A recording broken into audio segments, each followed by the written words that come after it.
Tem gente que diz que o amor de avó é o amor mais puro que existe, que é um amor sem cobrança, sem pressa, feito de cafuné e de colo quentinho. E talvez seja mesmo. Mas o que essas pessoas não contam é o que acontece quando esse amor precisa virar tudo. Quando precisa virar comida na mesa, teto sobre a cabeça, remédio na febre, resposta para a pergunta que nenhuma criança deveria precisar fazer.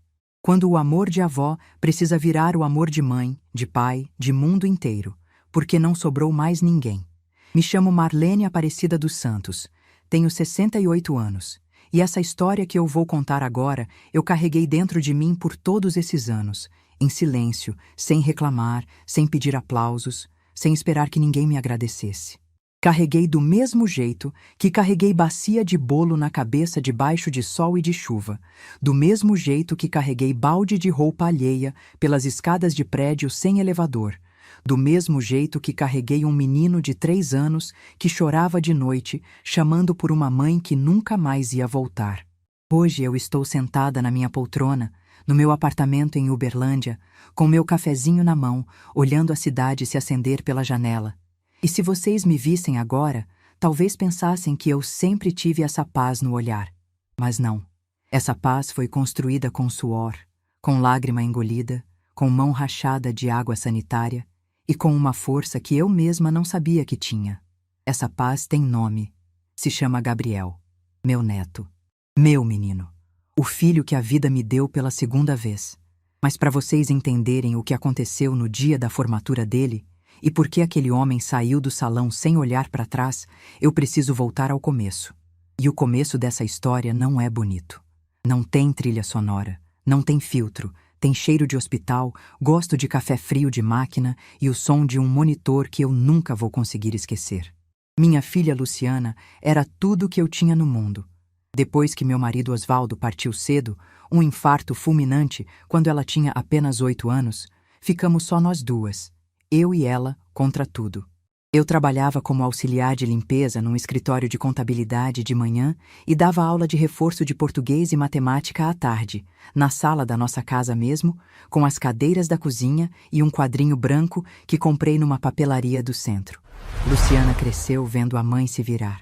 E talvez por isso tenha se tornado uma menina tão forte, tão cheia de luz, tão decidida.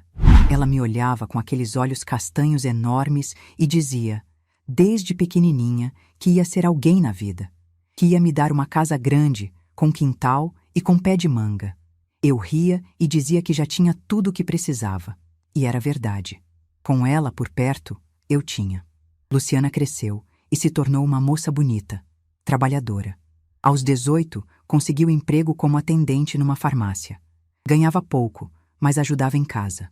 Me dava presente no Dia das Mães, juntava moeda pra gente tomar sorvete no domingo. Era minha companheira, minha razão de continuar. Aos 19, conheceu Fernando Augusto Ribeiro. Eu me lembro do dia em que ela chegou em casa com aquele brilho diferente nos olhos e disse que tinha conhecido um rapaz numa festa.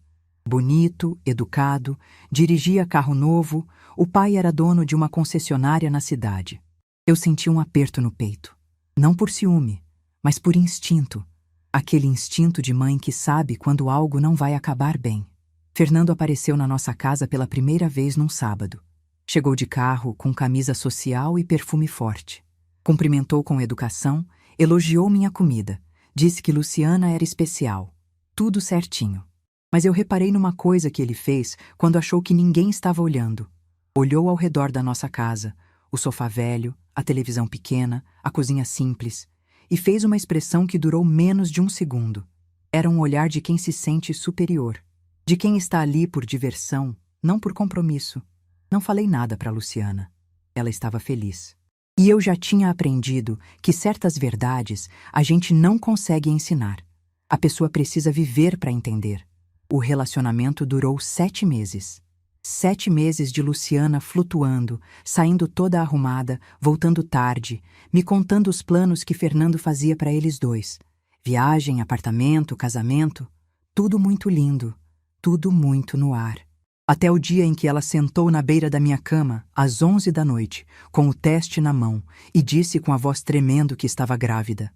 Eu a abracei, forte, sem dizer nada. Porque antes de qualquer pergunta, antes de qualquer medo, minha filha precisava saber que não estava sozinha. No dia seguinte, Luciana contou para Fernando. E o mundo dela desabou. Ele disse que não estava pronto, que era jovem demais, que o pai ia cortar a mesada dele. Disse que ela deveria resolver a situação, e quando Luciana respondeu que ia ter aquele filho com ou sem ele, Fernando sumiu. Bloqueou o número, mudou de rota para não passar perto da farmácia. 3 semanas depois, a mãe de Fernando ligou para minha casa. Eu atendi. A voz daquela mulher era fria como mármore. Disse, com todas as letras, que aquela criança não era problema deles. Que se Luciana achava que ia tirar dinheiro da família, estava muito enganada. Que o filho dela tinha um futuro pela frente e não ia jogar fora por causa de uma aventura. Eu escutei tudo em silêncio. Quando ela terminou, eu disse apenas uma coisa. A senhora vai se lembrar dessa ligação um dia. E nesse dia, as palavras que a senhora disse vão pesar mais do que qualquer herança que a senhora pense que tem para deixar. Desliguei o telefone. Minhas mãos tremiam, mas minha voz não tremeu. Gabriel nasceu numa madrugada de março, no hospital público. 8 horas de trabalho de parto, com Luciana segurando minha mão tão forte que deixou marca roxa nos meus dedos. Quando aquele menino chorou pela primeira vez, eu chorei junto. Ele era pequeno, vermelhinho, com uma penugem escura na cabeça. Era a cara da Luciana. Era a continuação da minha filha. Nos primeiros 3 anos, Luciana tentou dar conta de tudo. Trabalhava, eu cuidava do Gabriel.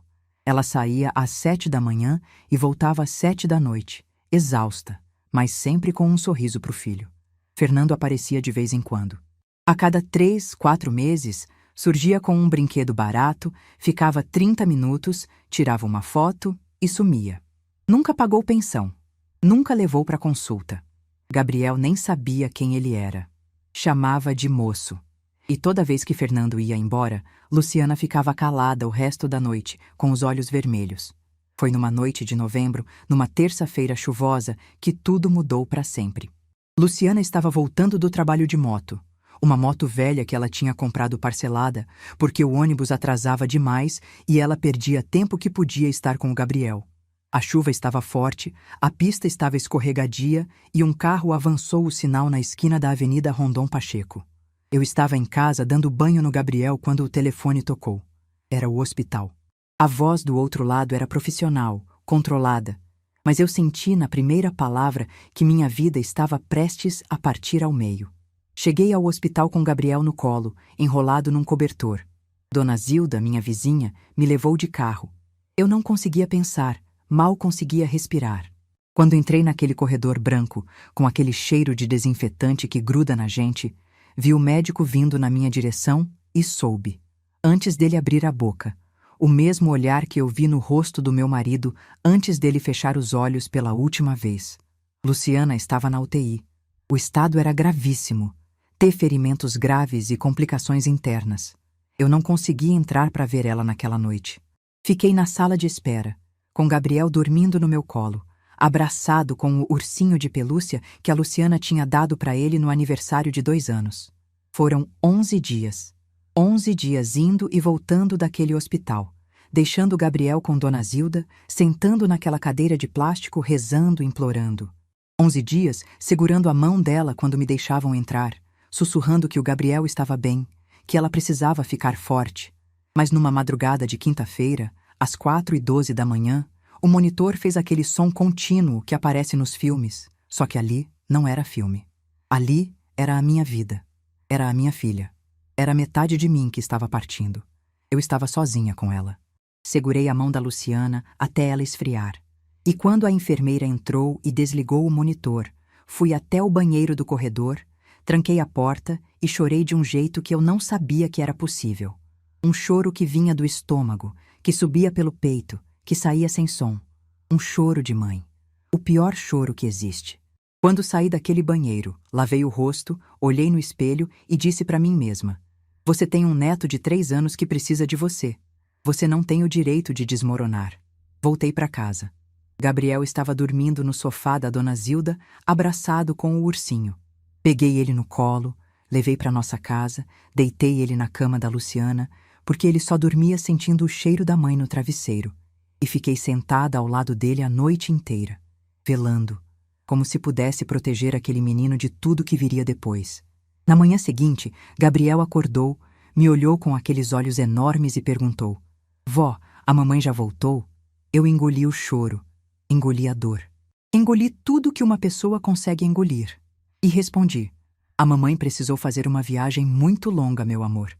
Mas ela deixou a avó aqui para cuidar de você. E a avó não vai sair do seu lado. Nunca. Ele me olhou por um longo tempo, como se estivesse decidindo se acreditava ou não.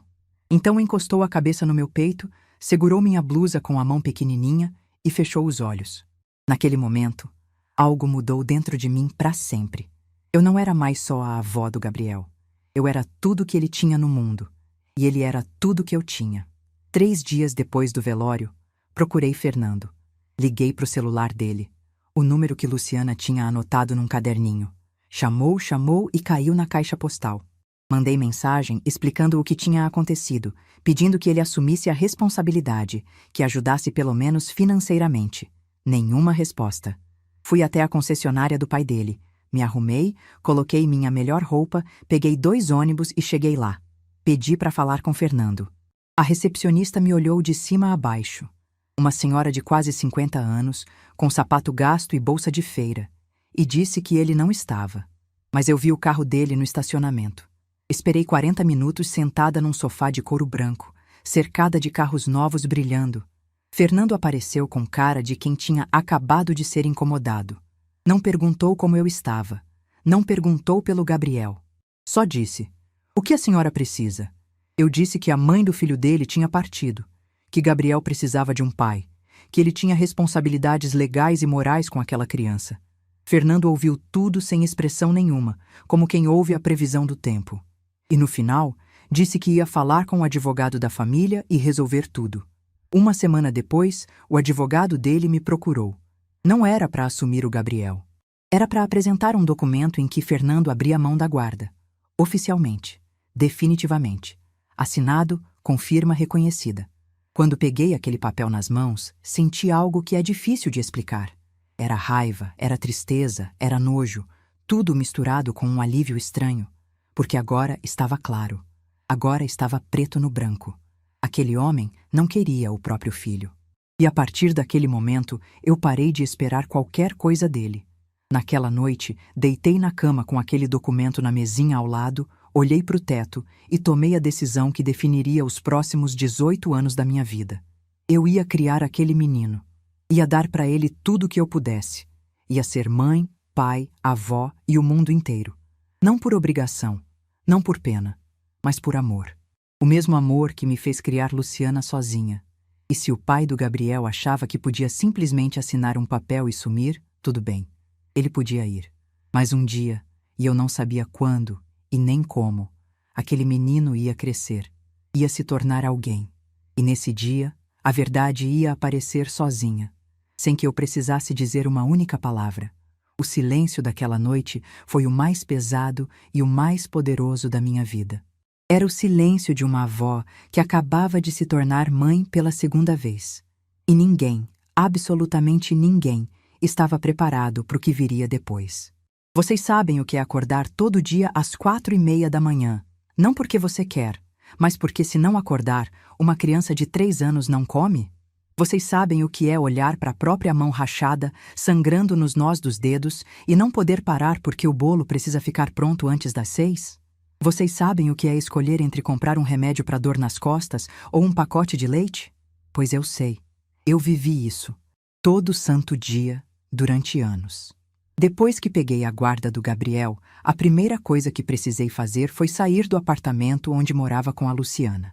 Não dava mais. Cada canto daquele lugar tinha o cheiro dela, a presença dela. A escova de dente ainda estava no copo do banheiro. O chinelo ainda estava debaixo da cama. E o Gabriel andava pela casa chamando por ela, abrindo os armários, olhando debaixo da mesa como se a mãe estivesse brincando de esconde-esconde. Eu não aguentava mais. Dona Zilda, minha vizinha, me indicou uma casinha nos fundos da casa de uma conhecida dela, no bairro Tíberi. Era um cômodo e meio, com um banheiro pequeno e uma cozinha que cabia uma pessoa de cada vez. O chão era de cimento queimado, a janela não fechava direito e no inverno o frio entrava por todas as frestas. Mas era R$ 200 por mês e era tudo que eu podia pagar. Arrumei nossas coisas, as minhas e as do Gabriel, em 4 sacolas grandes e 2 caixas de papelão. A vida inteira da gente cabia em 4 sacolas. Quando fechei a porta do apartamento pela última vez, Gabriel me puxou pela barra da saia e perguntou se a mamãe ia saber onde a gente estava morando agora.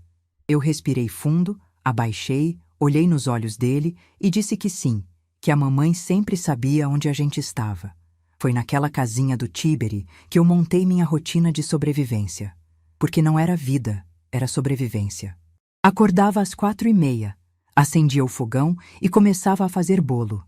Fubá, cenoura, laranja. Os 3 que eu sabia fazer de olho fechado e que gastavam pouco para render muito. Às 5h30, os bolos já estavam prontos, cortados em pedaços, embalados em plástico filme e organizados numa bacia de alumínio que eu equilibrava na cabeça. Saía de casa antes do sol nascer. Ia primeiro para o ponto de ônibus da avenida principal, onde os trabalhadores esperavam a condução. Vendia ali até umas 6h30. Depois caminhava até a feira do bairro, vendia mais um pouco. Quando dava 7 horas, voltava correndo para casa, acordava o Gabriel, dava café para ele, trocava a roupa dele e levava na creche municipal. Da creche, eu ia direto para a primeira faxina do dia. 2 casas, às vezes 3. Cada uma pagava entre R$ 40 e R$ 60. Eu lavava, passava, esfregava, lustrava, limpava banheiro de joelhos, tirava gordura de fogão com palha de aço, lavava quintal com balde. Minhas costas doíam tanto que no final do dia eu não conseguia me curvar para tirar o sapato. Mas não podia reclamar. Não tinha para quem reclamar. Às 5 da tarde, buscava o Gabriel na creche. Ele sempre me esperava no portão, com a mochilinha nas costas e aquele sorriso que era igualzinho ao da Luciana. Eu pegava ele pela mão e a gente caminhava de volta para casa. No caminho, ele me contava o que tinha feito no dia, os desenhos que fez, as músicas que aprendeu. E por 10 minutos, enquanto ouvia aquela vozinha falando sem parar, eu esquecia o cansaço. À noite, depois que o Gabriel dormia, começava meu segundo turno. Eu lavava roupa para fora. Tinha 3 clientes fixas que me traziam sacolas de roupa toda semana. Eu lavava tudo no tanque, na mão, porque não tinha máquina. Esfregava, enxaguava, torcia, estendia. No dia seguinte, passava tudo com aquele ferro pesado que esquentava no fogão, porque o ferro elétrico tinha queimado e eu não tinha dinheiro para comprar outro. Tinha semana que eu dormia 3, 4 horas por noite. Meu corpo vivia no limite. Desenvolvi uma dor crônica no ombro direito de tanto torcer roupa. Minhas mãos ficaram permanentemente ásperas, vermelhas, com rachaduras nos dedos que sangravam quando o tempo esfriava. Eu passava creme barato antes de dormir e usava luva para fazer faxina, mas a luva furava e a água sanitária entrava nas feridas. A dor era tanta que às vezes eu chorava sozinha no banheiro, com a torneira aberta para abafar o som, para não acordar o Gabriel. Mas sabe o que me mantinha de pé? Aquele menino, a forma como ele me olhava, como se eu fosse a pessoa mais importante do universo. E para ele, eu era. Eu era tudo. A única pessoa que ficou. Gabriel entrou na escola aos 6 anos. No primeiro dia de aula, eu coloquei nele a melhor roupa que tinha. Uma calça jeans que uma patroa me deu, já usada, mas ainda boa, e uma camiseta branca que eu alvejei 3 vezes para ficar impecável. Penteei o cabelo dele, passei perfume do meu e fui de mão dada com ele até o portão da escola. Na reunião de pais, 2 semanas depois, eu era a única avó. Todas as outras crianças tinham pai, mãe ou os 2. Gabriel tinha eu. A professora chamou os responsáveis um por um, e quando chamou o nome do Gabriel, eu levantei.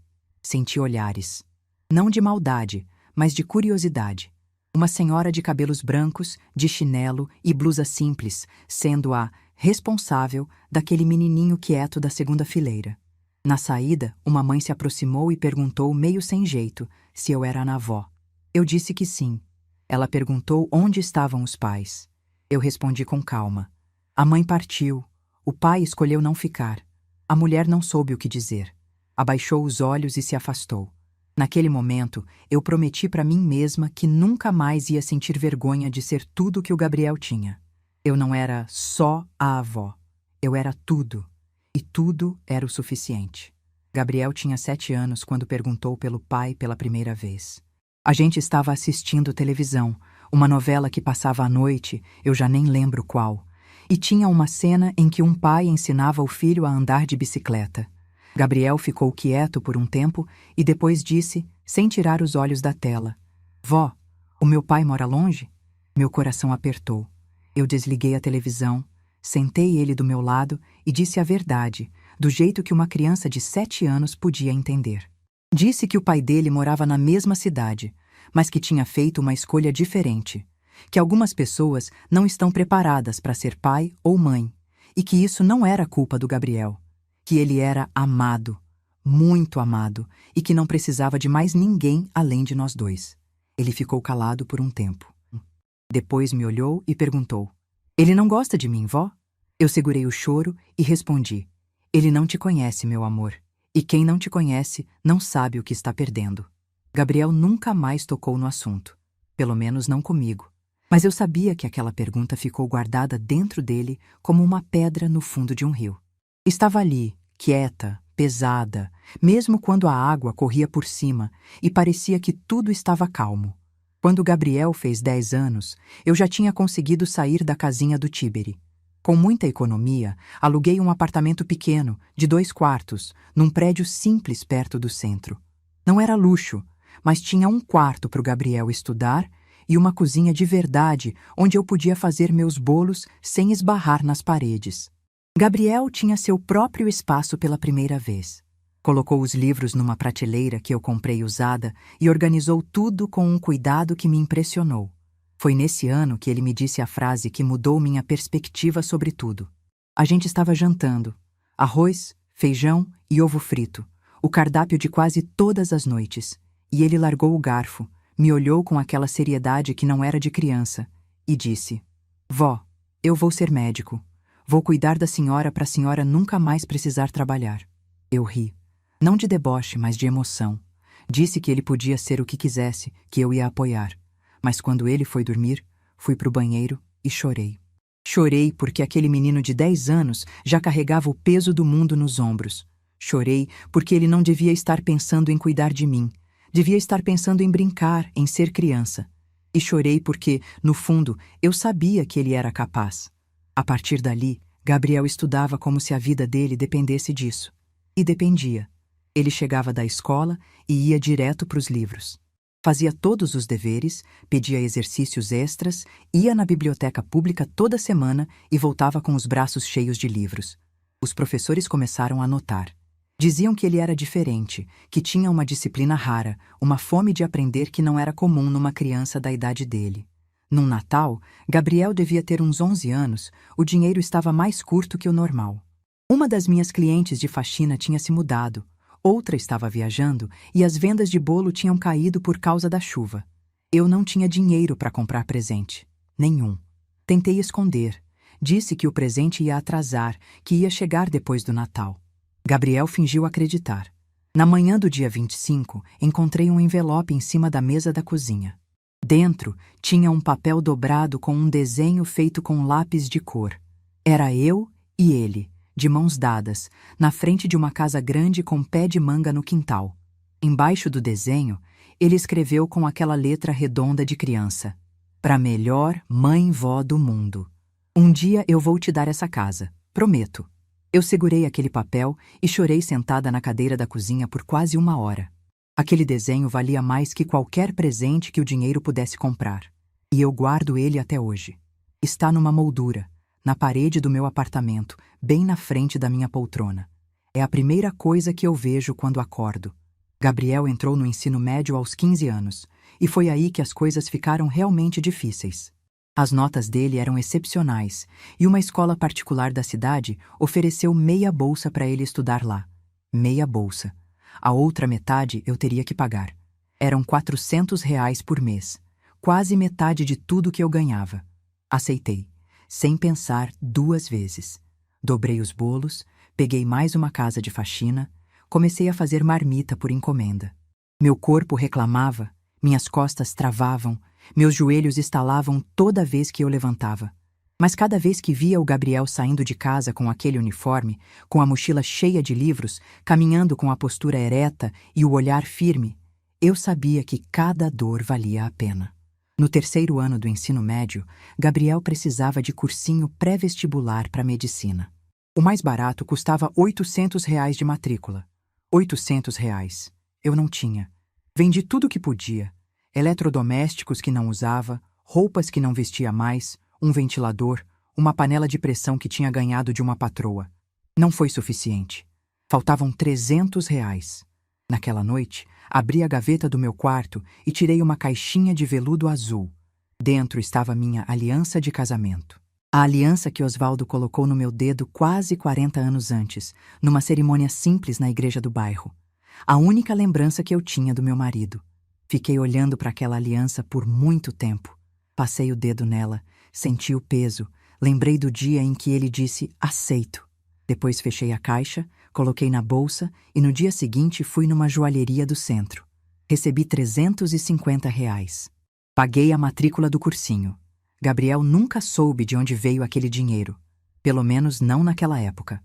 O silêncio que eu fiz sobre aquela aliança durou anos. E quando a verdade finalmente apareceu, apareceu no momento mais inesperado.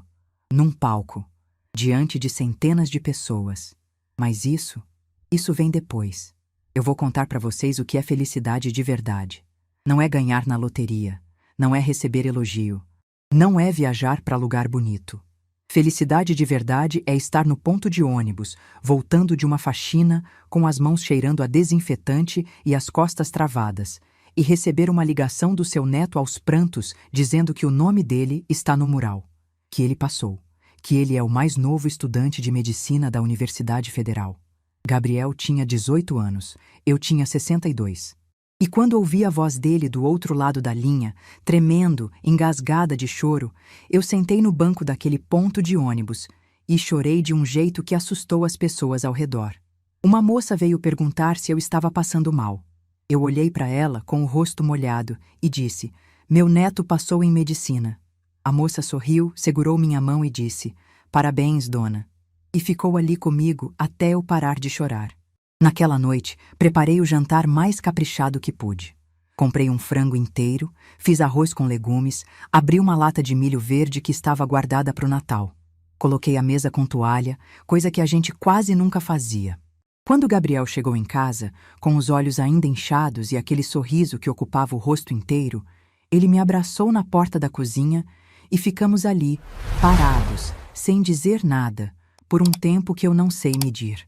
Podia ser 1 minuto, podiam ser 10. Não importava. Durante o jantar, ele ficou falando dos planos, das matérias, do que ia estudar primeiro, de como ia ser o primeiro dia na universidade. Eu ouvia tudo com o coração transbordando. E em certo momento, ele parou, me olhou e disse com a voz baixa: "Vó, a senhora sabe que isso aqui é mais seu do que meu, né?" Eu balancei a cabeça, disse que não, que era mérito dele, que ele tinha estudado, se dedicado, que eu só tinha feito o meu papel. Mas ele insistiu: "Não, vó, a senhora vendeu bolo na chuva para eu poder estudar. A senhora fez faxina até não aguentar mais para eu ter material. Essa aprovação é da senhora, eu só fiz a prova." Engoli o nó na garganta e mudei de assunto. Perguntei se ele queria repetir o frango, porque se eu ficasse naquela conversa mais 1 minuto, ia desabar na frente dele, e eu não queria que a noite mais feliz da nossa vida tivesse lágrima de tristeza misturada. Só de alegria. Naquela noite, só de alegria. A notícia se espalhou pelo bairro como fogo em palha seca. Todo mundo ficou sabendo que o neto da dona Marlene, aquele menino criado pela avó, tinha passado em medicina na Federal. Dona Zilda fez questão de contar para cada vizinho, para cada comerciante, para cada pessoa que cruzasse o caminho dela. Foi aí que seu Raimundo apareceu. Seu Raimundo era o dono da padaria da esquina, um senhor de 70 e poucos anos, viúvo, que morava sozinho num apartamento em cima da padaria. Eu o conhecia há mais de 10 anos. Nos primeiros tempos no bairro, quando o dinheiro era mais apertado, ele fiava pão para mim. Eu chegava no balcão com vergonha, sem saber como pedir. e ele já ia embrulhando o pão e dizendo: "Paga quando puder, dona Marlene." Criança não pode ficar sem café da manhã. Nunca me cobrou juros, nunca me cobrou prazo, nunca me fez sentir que eu estava devendo alguma coisa além de gratidão. Quando soube da aprovação do Gabriel, seu Raimundo apareceu na minha porta com uma sacola. Dentro tinha um bolo de chocolate enorme, desses de confeitaria, com uma plaquinha escrita "Parabéns, Dr. Gabriel", em cima. Eu olhei para aquele bolo e para o seu Raimundo e vi que ele estava emocionado. Ele disse: "Dona Marlene, eu vejo a senhora passar na frente da minha padaria todo dia de madrugada com a bacia na cabeça há mais de 10 anos. Eu sei o que a senhora fez por esse menino. E eu precisava que a senhora soubesse que eu também tenho orgulho." Aquele bolo ficou na minha mesa por 3 dias. Gabriel e eu comemos devagar, saboreando cada pedaço, como se fosse o bolo mais caro do mundo. E de certa forma era, porque foi feito com respeito. E respeito, na vida que eu levava, era um luxo raro. Os primeiros meses de faculdade foram de adaptação. Gabriel ia de ônibus todo dia, saía cedo e voltava tarde. Os livros eram caros, as apostilas eram muitas, os colegas vinham de realidades completamente diferentes. Enquanto os outros conversavam sobre viagens de férias e carros novos, Gabriel sentava quieto no canto e estudava. Um colega perguntou onde ele morava, e quando Gabriel disse o bairro, o rapaz riu e disse que nunca tinha ouvido falar. Gabriel não respondeu. Apenas continuou estudando. No segundo ano da faculdade, aconteceu algo que eu não esperava. Gabriel chegou em casa num final de tarde com uma expressão que eu não via nele desde criança. Aquela expressão séria, de quem está carregando algo pesado demais. Sentou no sofá, ficou em silêncio por um tempo e depois disse: "Vó, eu vi o meu pai hoje." Meu estômago gelou. Perguntei onde. Ele disse que estava no hospital universitário fazendo estágio de observação e que Fernando tinha ido lá como acompanhante. A esposa dele estava fazendo um procedimento ambulatorial. Gabriel reconheceu ele pelo sobrenome no sistema. Ribeiro. Fernando Augusto Ribeiro. Perguntei o que tinha acontecido. Gabriel disse que não fez nada, que ficou parado no corredor, olhando aquele homem de longe e que sentiu uma coisa estranha. Não era raiva, não era tristeza, era curiosidade. Curiosidade de saber como alguém consegue passar por um corredor de hospital sem imaginar que o próprio filho pode estar ali, de jaleco branco, a poucos metros de distância. Fiquei calada, esperando ele continuar. E ele continuou. Disse que Fernando estava bem vestido, de aliança nova, conversando no celular, rindo. Que parecia um homem que tinha a vida resolvida. Um homem que dormia tranquilo toda a noite. Um homem que não perdia o sono pensando num filho que deixou para trás. Então Gabriel me olhou e fez uma pergunta que eu temia desde que ele tinha 7 anos. "Vó, ele sabe que eu existo? Ele sabe que eu estou aqui, nesse hospital, estudando medicina?" Eu respirei fundo e disse a verdade. "Ele sabe que você existe, Gabriel. Ele escolheu não saber mais do que isso." Gabriel ficou em silêncio por um longo tempo.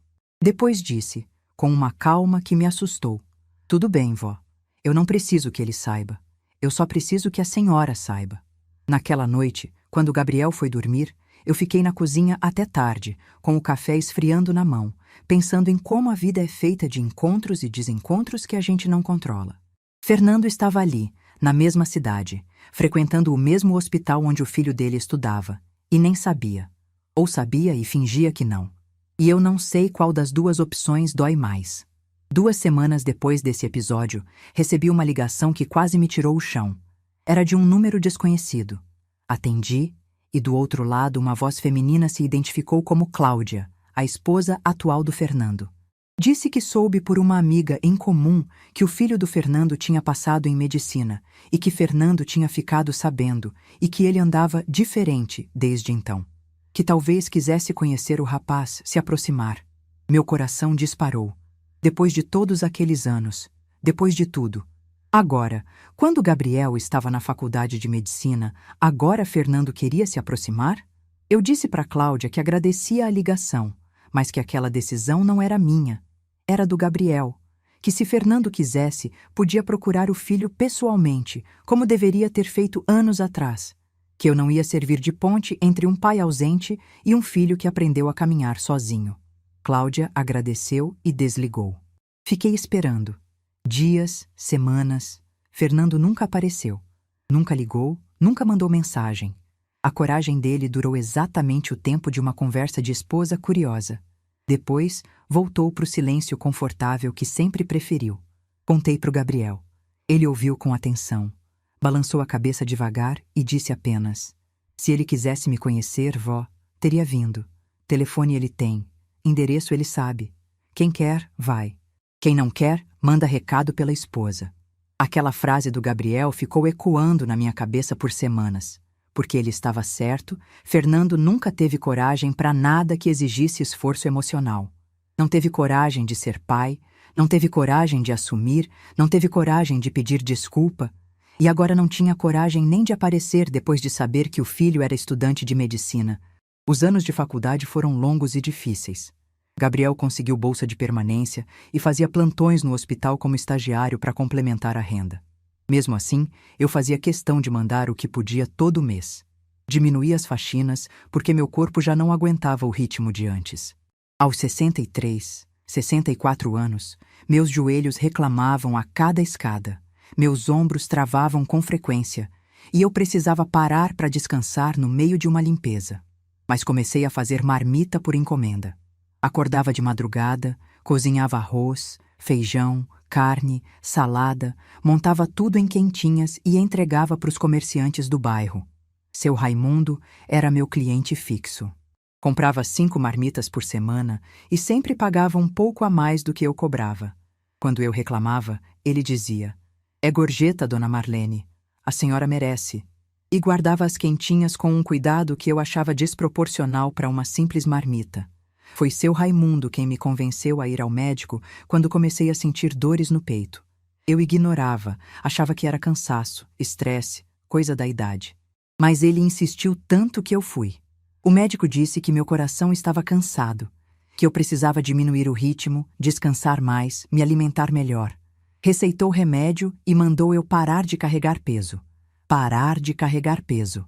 Eu quase ri. Minha vida inteira foi carregar peso. Peso nas costas, peso nos braços, peso no coração. Mas pela primeira vez, tive medo. Não medo de ficar doente.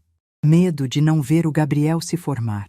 Medo de ter feito tudo aquilo, todos aqueles sacrifícios e não estar presente no dia em que ele finalmente realizaria o sonho que a gente construiu juntos. A partir dali, diminuí o ritmo. Gabriel soube da consulta e ficou preocupado. Ligava todo dia, perguntava se eu tinha tomado o remédio, se estava comendo direito, se estava descansando. Às vezes eu ouvia a voz dele no telefone e sentia que os papéis tinham se invertido. Agora era ele que cuidava de mim, mesmo de longe. No 5º ano da faculdade, Gabriel veio me visitar num final de semana. Trouxe um presente embrulhado num papel azul. Quando abri, era uma poltrona reclinável, pequena, simples, mas confortável. Ele disse: para a senhora sentar e descansar, vó. A senhora já ficou de pé tempo demais. Eu sentei naquela poltrona e chorei. Não de tristeza, de uma felicidade misturada com cansaço, com alívio, com a sensação de que talvez, finalmente, eu pudesse parar um pouco, pelo menos sentar. Foi nessa mesma visita que aconteceu algo que eu não esperava. Gabriel estava arrumando umas coisas no armário do meu quarto, procurando uma caixa de fotos antigas que ele queria ver quando encontrou um recibo. Um recibo de uma joalheria do centro, datado de anos atrás.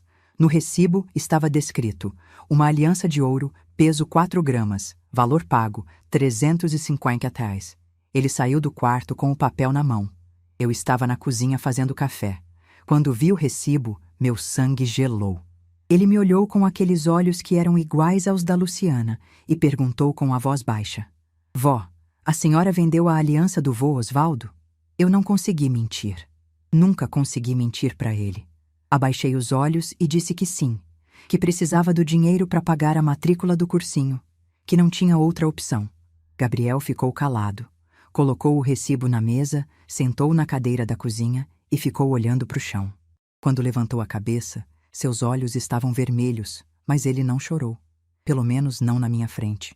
Disse apenas: "A senhora nunca me contou."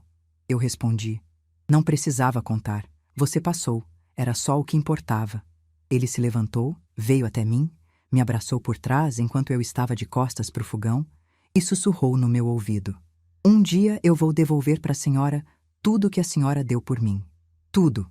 Eu segurei as mãos dele que estavam cruzadas no meu peito e não disse nada, porque algumas promessas a gente não responde, a gente só guarda e espera. O que eu não sabia é que aquele recibo, aquela descoberta, ia mudar completamente o que Gabriel planejava para um dia muito específico. Um dia que estava chegando. O dia em que ele subiria num palco, diante de centenas de pessoas, com um microfone na mão e uma verdade que ele vinha guardando desde os 7 anos de idade. O dia amanheceu diferente.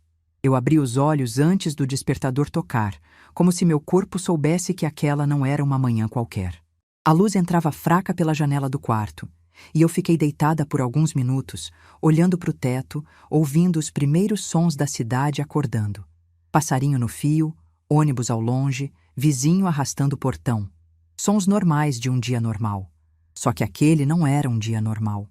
Aquele era o dia em que tudo ia fazer sentido. Levantei devagar. Meus joelhos estalaram como sempre. Meu ombro reclamou como sempre. Mas naquela manhã eu nem liguei. Fui até o banheiro, lavei o rosto, olhei no espelho e vi uma mulher de 68 anos com olheiras fundas, cabelos brancos e rugas que contavam cada um dos sacrifícios que ela tinha feito. Mas vi também algo que não estava ali anos atrás. Um brilho nos olhos. Um brilho que era feito de orgulho, de missão cumprida, de chegada. Tomei banho demorado. Passei creme no corpo, coisa que eu quase nunca fazia. Sequei o cabelo com cuidado, prendendo numa presilha que Dona Zilda tinha me emprestado. Dourada, discreta, bonita. E então, abri o guarda-roupa e tirei o vestido. Era azul marinho. Comprei 3 meses antes, numa loja do centro, pagando em 6 parcelas no cartão. A vendedora tinha me ajudado a escolher. Disse que a cor combinava com meus olhos, que o corte era elegante sem ser exagerado. Eu experimentei na frente do espelho da loja e quase não me reconheci. Parecia outra pessoa. Parecia a Marlene, que eu era antes de virar só a avó que trabalha demais. Vesti o vestido, calcei um sapato de salto baixo que também era novo, coloquei os brincos de pérola que tinham sido da minha mãe e que eu guardava numa caixinha no fundo da gaveta para ocasiões que nunca pareciam chegar. Aquela era a ocasião. Depois de quase 40 anos guardados, aqueles brincos finalmente tinham um motivo para sair da gaveta. Dona Zilda chegou às 2 da tarde, pontual como sempre. Estava toda arrumada, com um vestido florido e um sorriso de quem também sentia que aquele dia era especial. Ela me olhou de cima a baixo e disse: "Marlene, você está linda. A Luciana ia ficar orgulhosa." Meus olhos encheram de água na hora, mas eu segurei.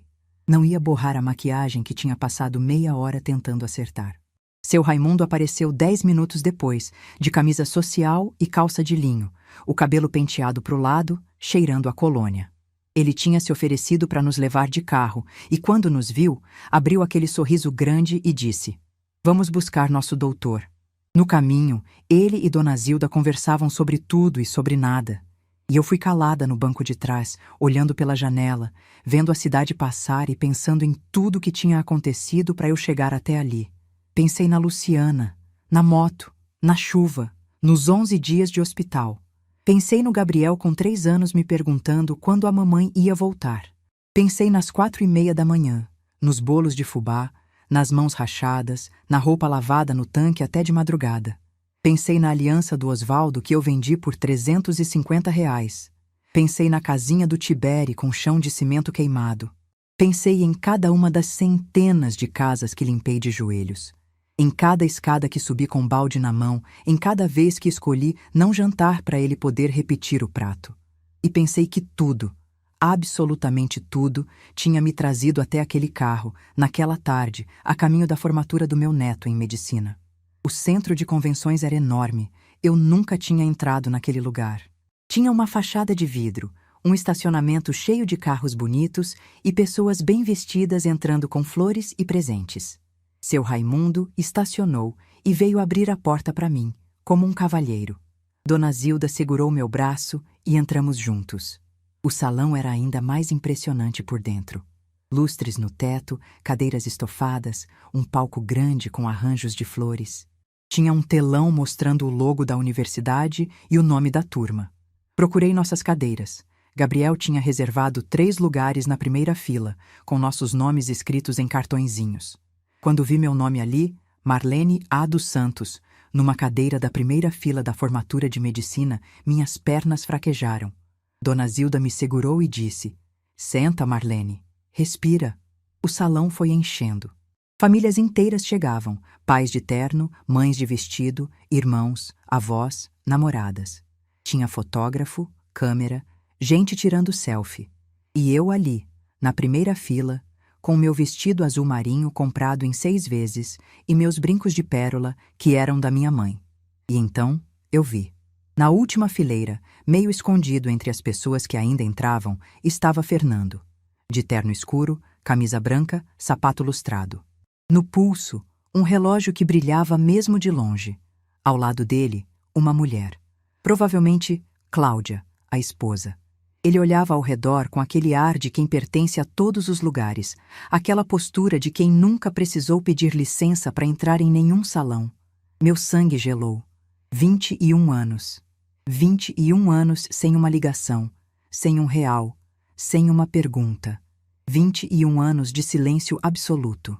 E agora, no dia em que Gabriel subia num palco para receber o diploma que custou às minhas mãos, o meu corpo, a minha aliança de casamento, aquele homem aparecia de terno, sorrindo, como se merecesse estar ali. Minha mão apertou o braço da cadeira com tanta força que meus dedos ficaram brancos. Dona Zilda percebeu e seguiu meu olhar. Quando viu Fernando, apertou minha mão e sussurrou: "Ele veio." Aquele cara de pau veio. Seu Raimundo, do meu outro lado, não entendeu o que estava acontecendo. Eu disse baixinho que aquele homem no fundo do salão era o pai do Gabriel. Seu Raimundo olhou para trás, olhou para mim e disse com aquela voz firme de padeiro que já viu muita coisa na vida: "Dona Marlene, ele pode ter vindo, mas quem está na primeira fila é a senhora, e isso diz tudo." A cerimônia começou. Música, discursos de autoridades, homenagens. Eu mal conseguia prestar atenção. Meus olhos iam do palco para a última fileira, do palco para a última fileira. Fernando estava ali, sorridente, batendo palma nos momentos certos, como se fosse um pai orgulhoso, como se tivesse direito àquele orgulho. A cada sorriso dele, eu sentia uma coisa queimando no peito que eu precisei de toda a minha força para manter quieta. Então os formandos entraram, um por um, de beca e capelo, caminhando pelo corredor central. Quando Gabriel apareceu, meu coração parou. Ele estava lindo, alto, sorriso aberto, olhos brilhando. Caminhou com a postura ereta, a mesma postura que eu via quando ele saía para a escola com a mochila nas costas. Quando me viu na primeira fila, piscou para mim. Um gesto pequeno, discreto, que só eu entendi. Era ele dizendo: "Estou aqui, vó. Cheguei." A cerimônia avançou. Juramento, entrega de diplomas, canudo na mão, chapéu pro alto. Cada nome que chamavam, uma família levantava, aplaudia, chorava. Quando chamaram Gabriel dos Santos, eu me levantei antes de todo mundo. Aplaudia com as mãos doendo, chorava sem vergonha nenhuma. Dona Zilda gritava do meu lado, seu Raimundo assoava o nariz com o lenço. E lá no fundo, Fernando também batia palma, como se pudesse. Então chegou o momento. O reitor anunciou que o orador da turma faria seu discurso. E Gabriel subiu ao palco. Ele ajeitou o microfone, olhou para o salão inteiro, respirou fundo. Começou falando da turma, dos desafios do curso, das noites sem dormir estudando anatomia e fisiologia, das amizades que fez, dos professores que marcaram, dos pacientes que ensinariam lições que nenhum livro ensinava. O salão ria, aplaudia, se emocionava. Gabriel falava com segurança, com clareza, com a maturidade de quem viveu mais do que a idade dizia. Mas então sua voz mudou. Ficou mais baixa, mais pausada, mais pesada.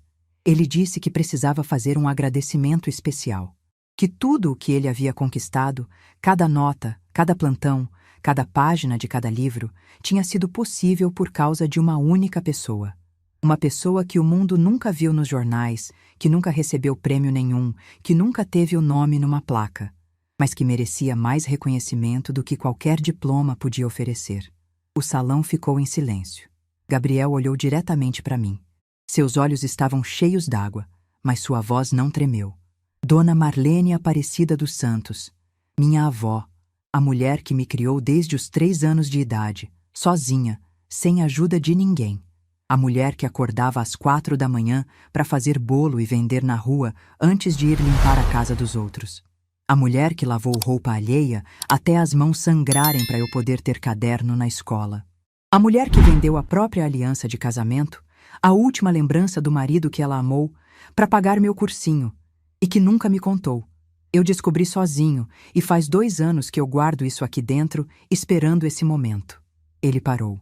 O salão inteiro estava em silêncio absoluto. Eu não conseguia respirar. Quando eu tinha 7 anos, eu perguntei para minha avó se o meu pai gostava de mim. Ela respondeu que ele não me conhecia, e que quem não me conhece não sabe o que está perdendo. Eu nunca esqueci essa resposta. E hoje, desse palco, olhando para essa mulher na primeira fila que deu tudo por mim, eu só tenho uma coisa para dizer. Gabriel respirou fundo. Uma lágrima desceu pelo rosto dele, mas ele não limpou. Deixou cair. Pai é quem cria. Pai é quem fica. Pai é quem acorda de madrugada. Pai é quem vende a aliança sem contar. Pai é quem escolhe ficar quando todo mundo escolhe ir embora. Ele olhou diretamente para mim. E quem ficou foi a senhora. Obrigado, vó. Esse diploma é seu. O silêncio durou 1 segundo. Depois o salão inteiro explodiu. Pessoas de pé, aplaudindo, chorando, gritando. Dona Zilda soluçava no meu ombro. Seu Raimundo chorava sem disfarçar. Eu estava paralisada na cadeira, com as mãos no rosto, chorando de um jeito que eu não chorava desde a madrugada em que perdi a Luciana. Mas entre as lágrimas, eu vi. Fernando se levantou da cadeira. Seu rosto estava vermelho. As pessoas ao redor dele olhavam para ele, porque todo mundo no salão tinha entendido para quem era aquela mensagem. Cláudia puxou o braço dele, disse algo no ouvido. Ele se soltou, ajeitou o paletó com as mãos tremendo e caminhou em direção à saída. Saiu do salão exatamente como tinha saído da vida do Gabriel 21 anos antes, sem dizer uma palavra, sem olhar para trás, sem coragem. E eu, olhando aquele homem de costas desaparecendo pela porta, lembrei da frase que eu disse para a mãe dele naquela ligação, quando Gabriel ainda nem tinha nascido. A senhora vai se lembrar dessa ligação um dia. E nesse dia, as palavras que a senhora disse vão pesar mais do que qualquer herança. Eu não sei se ela estava em casa assistindo alguma coisa ou se alguém contou para ela depois. Mas eu cumpri o que prometi. Sem gritar, sem cobrar. A verdade fez o trabalho sozinha. Gabriel desceu do palco e veio direto para mim. Me abraçou com tanta força que eu senti que ia quebrar. E ali, naquele abraço, com o salão inteiro de pé aplaudindo, eu entendi que tudo, cada bolo vendido na chuva, cada roupa lavada de madrugada, cada casa limpa de joelhos, cada noite sem dormir, cada dor no corpo, cada lágrima engolida, tudo tinha sido por aquele momento. Gabriel segurou meu rosto com as 2 mãos, encostou a testa na minha e sussurrou. A senhora é o meu pai, a minha mãe e o meu mundo inteiro, vó. Sempre foi.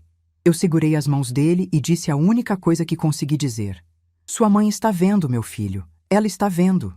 Naquele momento, na primeira fila daquele salão, com os brincos da minha mãe na orelha e o vestido comprado em 6 vezes, eu não era mais a mulher que vendia bolo na rua. Não era mais a avó que fazia faxina. Não era mais a senhora de mãos rachadas que todo mundo olhava com pena. Eu era Marlene Aparecida dos Santos. E pela primeira vez em 21 anos, eu não precisava mais ser forte, porque meu menino tinha chegado. 6 meses se passaram desde aquela noite no centro de convenções. 6 meses desde que meu neto subiu num palco, pegou um microfone e disse em voz alta o que eu carreguei em silêncio por mais de 20 anos. E se vocês me perguntassem o que mudou de lá para cá, eu diria que tudo mudou. E ao mesmo tempo, nada. Porque a Marlene que está sentada nessa poltrona agora É a mesma que vendia bolo na chuva, a mesma que lavava roupa de madrugada, a mesma que escolhia não jantar para um menino de 3 anos poder repetir o prato. Eu sou a mesma. Só que agora, finalmente, eu sei o meu valor. E isso faz toda a diferença. Gabriel trabalha como médico residente num hospital público em Uberlândia. Faz plantões longos, chega em casa exausto, mas liga para mim todo santo dia. Às vezes de manhã cedo, antes do plantão. Às vezes tarde da noite, quando sai do hospital. A primeira coisa que ele pergunta é se eu tomei o remédio. A segunda é se eu comi direito. A terceira é se eu estou sentada na poltrona, descansando. Essa poltrona que ele me deu virou o meu lugar favorito no mundo. É ali que eu tomo meu café de manhã. Ali que eu leio meus livros à tarde. Ali que eu assisto minhas novelas à noite. É ali que eu estou sentada agora, contando essa história para vocês, olhando a cidade de Uberlândia se acender pela janela, sentindo uma paz que eu passei décadas sem saber que existia. Todo mês, Gabriel deposita um valor na minha conta. Eu já disse 1000 vezes que não precisa, que tenho minha aposentadoria, que me viro bem. Mas ele insiste, diz que é retribuição. Eu digo que mãe não cobra retribuição. Ele responde que a avó que vira mãe, pai e mundo inteiro merece mais do que dinheiro pode pagar, mas que é um começo. E a gente ri, porque agora a gente pode rir. Agora tem espaço para risada. Com esse dinheiro, fiz coisas que nunca imaginei fazer. Assinei uma TV por streaming, aquelas que passam filme e série a hora que a gente quiser. Parece bobagem, mas para quem passou décadas sem ter nada de supérfluo, escolher o que assistir e na hora que quiser é uma revolução silenciosa. Comprei roupas novas, não por necessidade, mas por vontade. Pela primeira vez na vida, entrei numa loja e comprei algo só porque achei bonito. Sem culpa. Sem calcular se ia faltar para outra coisa. Dona Zilda continua aparecendo quase todo dia. A gente toma café juntas, fofoca sobre os vizinhos, assiste programa de culinária. Ela diz que eu estou mais bonita, mais descansada, que meus olhos mudaram. Eu acredito nela, porque quando me olho no espelho agora, vejo uma mulher que não via há muito tempo.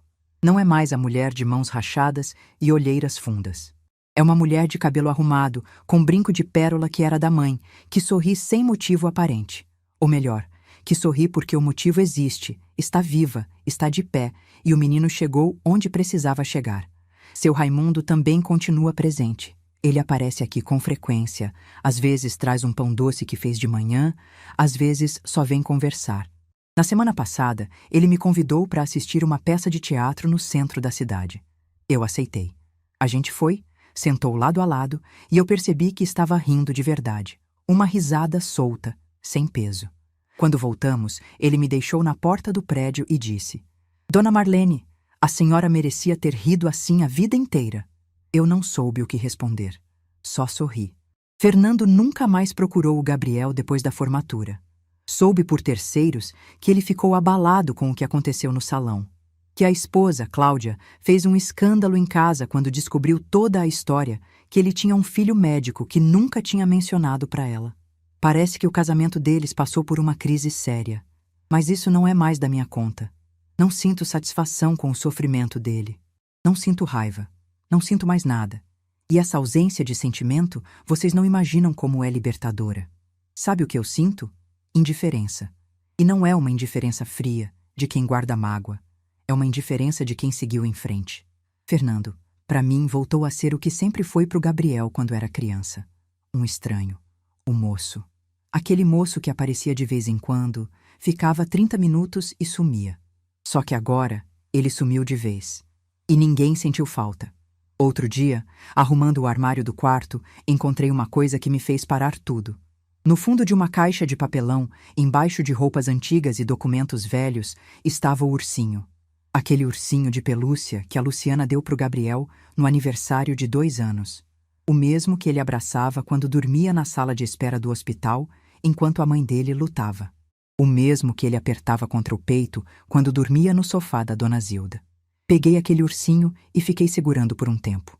Estava velho, desbotado, com o olho esquerdo faltando e a barriga meio achatada de tanto abraço. Mas ainda tinha um cheiro. Fraco, quase imperceptível, mas estava ali. Um cheiro que me levou de volta a 21 anos atrás, para aquela madrugada em que peguei o Gabriel no colo e levei para casa. E ele dormiu agarrado nesse bichinho como se fosse a última coisa que o conectava à mãe. Liguei para o Gabriel à noite e perguntei se ele se lembrava do ursinho. Ele ficou em silêncio por um momento e disse que sim, que se lembrava. Que lembrava de dormir abraçado nele e que por muito tempo achava que se segurasse o ursinho com força suficiente, a mamãe ia voltar. Depois riu baixinho e disse: "A mamãe não voltou, vó, mas a senhora ficou, e isso foi mais do que suficiente." Eu guardei o ursinho numa prateleira do meu quarto, ao lado da moldura com o desenho que Gabriel fez no Natal dos 11 anos. Aquele desenho de nós dois, de mãos dadas, na frente de uma casa grande com pé de manga no quintal. E foi olhando para esse desenho, outro dia de manhã, com o café na mão, que eu percebi algo que nunca tinha percebido antes. A Luciana, quando era pequenininha, vivia dizendo que ia me dar uma casa grande, com quintal e com pé de manga. Era o sonho dela. E o Gabriel, sem nunca ter ouvido essa promessa da mãe, desenhou exatamente a mesma coisa. A mesma casa, o mesmo quintal, o mesmo pé de manga. Quando percebi isso, meus olhos encheram d'água e eu precisei colocar a xícara na mesa para não derramar, porque não tinha como ser coincidência. Era a Luciana, estava no sangue, estava naquele menino desde o primeiro dia. O sonho que ela não conseguiu realizar, o filho dela carregou sem saber. E talvez, de alguma forma que eu não consigo explicar, ela estivesse ali o tempo todo. No desenho, no esforço, na teimosia, na determinação de um menino que decidiu aos 10 anos que ia ser médico, com a mesma certeza com que a mãe dele, aos 8, decidiu que ia ser alguém na vida. Gabriel me visita a cada 2 semanas. Quando vem, a gente cozinha juntos. Eu ensino as receitas que a Luciana gostava e ele anota tudo num caderninho, com a mesma letra caprichada que tinha quando era criança. Fazemos arroz com legumes, frango ao molho, bolo de fubá. A cozinha fica cheia de vapor, de cheiro bom, de conversa. E nesses momentos, eu olho para ele de jaleco pendurado na cadeira, com as mãos que agora cuidam de gente, e penso que essas mesmas mãos, há 20 anos, seguravam a barra da minha saia para não se perder de mim no caminho da creche. Semana passada, durante uma dessas visitas, Gabriel me disse que está pensando em comprar um apartamento maior para mim. Disse que encontrou um com varanda grande, num andar alto, de onde dá para ver a cidade inteira. Eu disse que não precisava, que estava feliz onde estava. Mas ele insistiu. Vó, a senhora passou a vida inteira morando no que era possível. Agora, eu quero que a senhora more no que a senhora merece. Eu olhei para ele e disse que já morava no que eu merecia. Porque o que eu merecia não era um apartamento grande. Era paz. E paz eu já tinha. Ele sorriu, daquele jeito que é igualzinho ao da Luciana, e não insistiu mais. Fui ao médico na semana passada, consulta de rotina. O cardiologista disse que meu coração está melhor, que a pressão estabilizou, que posso continuar fazendo minhas caminhadas no parque. Quando saí do consultório, caminhei pela rua devagar, sentindo o sol no rosto, e pensei que aquele coração cansado que quase me pregou uma peça tinha aguentado firme. Aguentou o suficiente. Me trouxe até aqui. Às vezes me perguntam se eu tenho arrependimentos. Se eu faria tudo de novo, se eu mudaria alguma coisa, e eu sempre respondo a mesma coisa: eu mudaria o mundo se pudesse. Faria ele ser mais justo com as mulheres que criam filhos sozinhas, com as avós que viram mães de madrugada, com as pessoas que carregam famílias inteiras nas costas sem nunca receber um obrigado. Mas da minha parte, da minha história, eu não mudaria nada. Cada bolo vendido, cada roupa lavada, cada mão rachada, cada noite sem dormir, me trouxe até esse momento. E esse momento vale tudo. Eu não tenho raiva do Fernando. Raiva é um peso que a gente carrega sem necessidade, e eu já carreguei peso demais na vida. O que eu tenho é clareza. Clareza de que ele fez a escolha dele e eu fiz a minha. Ele escolheu o conforto. Eu escolhi o Gabriel.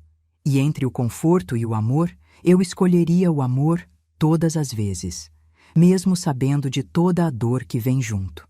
Ontem à noite, antes de dormir, fiz algo que não fazia há muito tempo.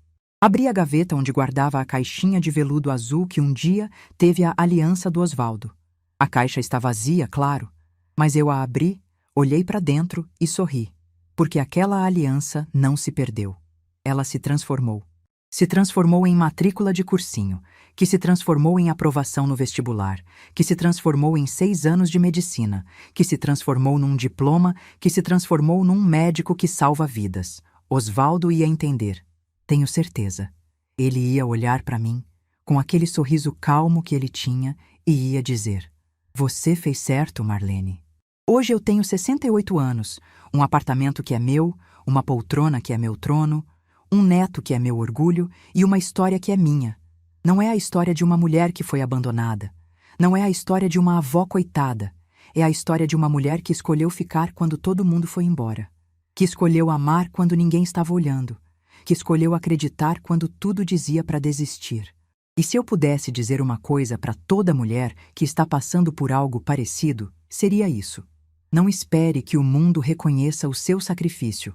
Não espere aplausos, não espere agradecimentos, não espere que alguém apareça para dizer que você fez certo. Faça porque é certo. Faça porque amor não precisa de plateia. E quando o dia do reconhecimento chegar, e ele chega de um jeito ou de outro, você vai estar sentada na primeira fila, com os brincos da sua mãe na orelha e a certeza de que valeu cada segundo. Meu silêncio durante todos esses anos nunca foi fraqueza. Foi a forma mais poderosa de força que eu encontrei, porque no final, a verdade não precisou de gritos.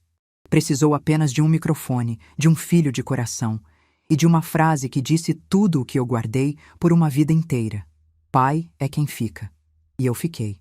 Se essa história tocou seu coração, deixe seu like, se inscreva no canal e comente aqui embaixo. No meu lugar, o que você faria?